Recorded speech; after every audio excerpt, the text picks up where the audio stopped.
Assalamualaikum warahmatullahi wabarakatuh. Bapak yang saya hormati, izin memperkenalkan diri. Nama saya Lifatus Sadiah dari KPI 2. Baiklah, di sini saya akan menjawab pertanyaan UTS dari Bapak. Baiklah, soal yang pertama yaitu jelaskan apa yang dimaksud dengan 7 tradisi dalam ilmu komunikasi dan hubungannya dengan teori-teori dalam ilmu komunikasi. Baiklah, Bapak izin menjawab bahwa 7 tradisi ilmu komunikasi ini merupakan kerangka kerja yang dapat membantu kita memahami dan mengorganisir berbagai teori dan perspektif dalam studi komunikasi. Nah, masing-masing tradisi ini mewakili pendekatan berbeda untuk mempelajari komunikasi, menekankan aspek-aspek berbeda dari proses komunikasi dan menggunakan metodologi yang unik. Nah, apa saja sih 7 tradisi ilmu komunikasi ini? Jadi, yang pertama ada semiotika. Nah, semiotika ini mempelajari makna dan interpretasi tanda dan simbol, menyelidiki bagaimana komunikasi menyampaikan makna melalui bahasa, gambar, dan bentuk representasi simbolik lainnya. Kemudian yang kedua ada fenomenologi. Nah, fenomenologi ini berfokus pada pengalaman subjektif individu dalam komunikasi. Nah, menekankan bagaimana individu memandang, menafsirkan, dan memahami pesan komunikasi. Kemudian yang ketiga ada sibernetika. Nah, sibernetika ini memandang komunikasi sebagai sistem pertukaran informasi dan kontrol, menyelidiki loop, umpan balik, pengaturan diri, dan adaptasi dalam proses komunikasi. Kemudian yang keempat ada sosiopsikologi. Nah, ini itu menyelidiki dimensi sosial dan psikologis komunikasi. Kemudian meneliti bagaimana komunikasi itu membentuk dan dibentuk oleh interaksi individu dan kelompok. Kemudian seterusnya ada sosiokultural. Nah, sosiokultural ini mempelajari peran komunikasi dalam konteks budaya, meneliti bagaimana komunikasi itu membentuk dan mencerminkan nilai-nilai, norma, dan praktik dalam budaya. Kemudian yang keenam ada kritis. Kritis ini menganalisis secara kritis dinamika kekuatan dan kekuatan ideologis yang mempengaruhi komunikasi, meneliti bagaimana komunikasi dapat melanggengkan atau menantang ketidaksetaraan sosial dan struktur kekuasaan. Kemudian yang terakhir atau yang ketujuh yaitu retorika. Nah, retorika ini berfokus pada seni persuasi dan penggunaan bahasa yang efektif untuk mempengaruhi orang lain, meneliti bagaimana strategi komunikasi digunakan untuk mencapai hasil yang diinginkan. Nah, apa sih hubungan tradisi dengan teori komunikasi ini? Ya, jadi tradisi dan teori ilmu komunikasi ini memiliki hubungan yang erat dan saling berkaitan. Tradisi ini merupakan salah satu konteks di mana komunikasi ini terjadi, dan teori ilmu komunikasi ini dapat digunakan untuk memahami dan menganalisis tradisi tersebut. Nah, jadi setiap tradisi ini menyediakan lensa untuk memeriksa fenomena komunikasi, menghasilkan berbagai teori komunikasi. Kemudian teori-teori ini memanfaatkan wawasan dan pendekatan dari tradisi masing-masing, menawarkan penjelasan dan kerangka kerja untuk memahami berbagai aspek komunikasi.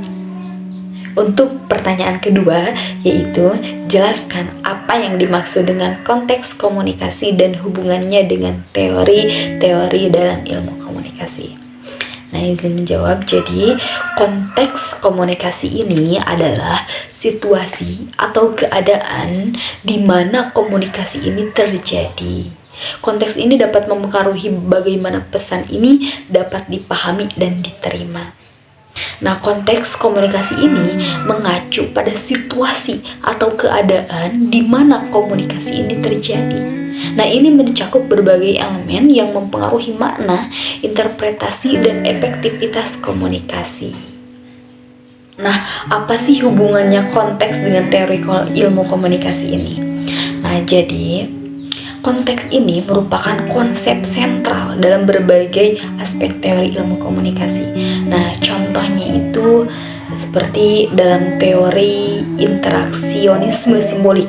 Nah, dalam interaksi ini menekankan bagaimana makna dikonstruksi dan dinegosiasikan melalui interaksi sosial dalam konteks tertentu.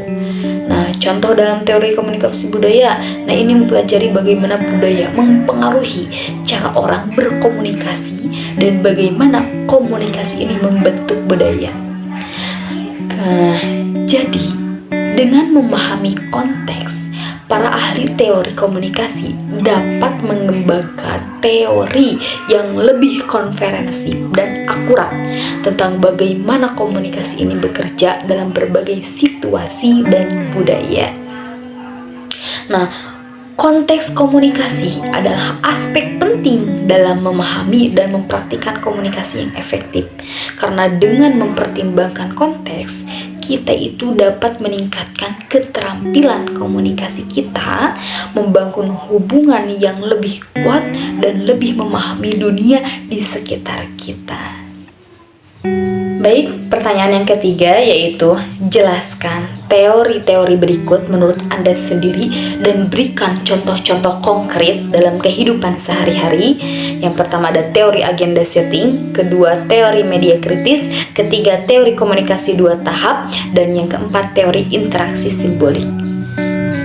Baiklah, Bapak izin menjawab. Yang pertama ada teori agenda setting. Nah, jadi teori agenda setting ini yang digagas oleh Maxwell M.C. Combs dan Donald Shaw menjelaskan bagaimana media massa ini mempengaruhi apa yang dianggap penting oleh publik.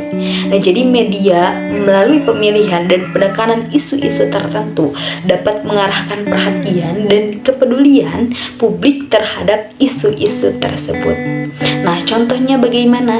Nah, contohnya seperti di dalam liputan media yang ekstensif tentang kejahatan kekerasan dapat membuat publik merasa bahwa kejahatan adalah masalah paling penting di masyarakat, meskipun statistik menunjukkan sebaliknya. Nah, pemberitaan yang sensasional tentang skandal politik dapat mendorong publik untuk fokus pada isu tersebut daripada masalah lain yang lebih mendesak. Yang kedua, teori media kritis.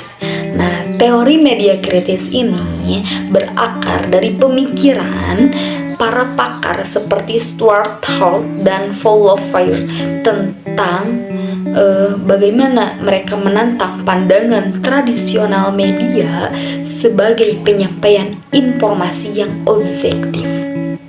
Teori ini menekankan bagaimana media massa ini dibentuk oleh ideologi dan struktur kekuasaan dan bagaimana media ini memproduksi dan memperkuat nilai-nilai dan norma-norma dominan dalam masyarakat. Nah, contohnya, jadi di dalam analisis kritis terhadap framing berita dapat mengungkapkan bagaimana media ini menyajikan informasi dengan cara yang mendukung agenda tertentu. Nah, kajian kepemilikan media ini dapat menunjukkan bagaimana kekuasaan terkonsentrasi di tangan segelintir individu atau perusahaan yang dapat mempengaruhi konten dan agenda media. Baik, yang ketiga ada teori komunikasi 2 tahap. Nah, teori komunikasi 2 tahap ini yang dikemukakan oleh Paul Lazarsfeld, Elihu Katz, dan James Coleman menjelaskan bagaimana pengaruh media massa sering kali terjadi secara tidak langsung melalui pemimpin opini atau influencer. Nah, pemimpin opini atau influencer ini dianggap kredibel dan terpercaya oleh komunitasnya, menafsirkan dan menyebarkan informasi media kepada orang lain. Nah, contohnya seperti apa? Nah, contohnya itu seperti seorang selebritas yang mempromosikan gaya hidup sehat di media sosial dapat mempengaruhi pengikutnya untuk mengadopsi kebiasaan yang sama. Nah, seorang ahli politik yang dihormati dapat mempengaruhi opini publik tentang isu tertentu melalui komentar dan analisisnya di media massa. Kemudian yang terakhir ada teori interaksi simbolik. Nah, teori interaksi simbolik yang dipelopori oleh George Herbert Mead berfokus pada bagaimana makna dikonstruksi dan dinegosiasikan melalui interaksi sosial. Individu ini menggunakan simbol seperti bahasa dan gestur untuk memahami dan menafsirkan dunia di sekitar mereka. Dan makna ini terus berkembang melalui interaksi dengan orang lain.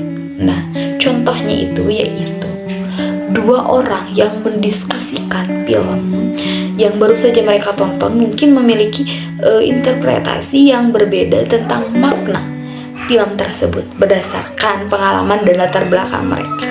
Nah, seorang anak belajar makna kata-kata konsep melalui interaksi dengan orang tua, guru, dan teman-temannya. Nah, itulah contohnya. Baiklah, mungkin hanya ini yang dapat saya sampaikan. Kurangnya mohon dimaafkan. Wabillahi taufiq wal hidayah. Wassalamualaikum warahmatullahi wabarakatuh.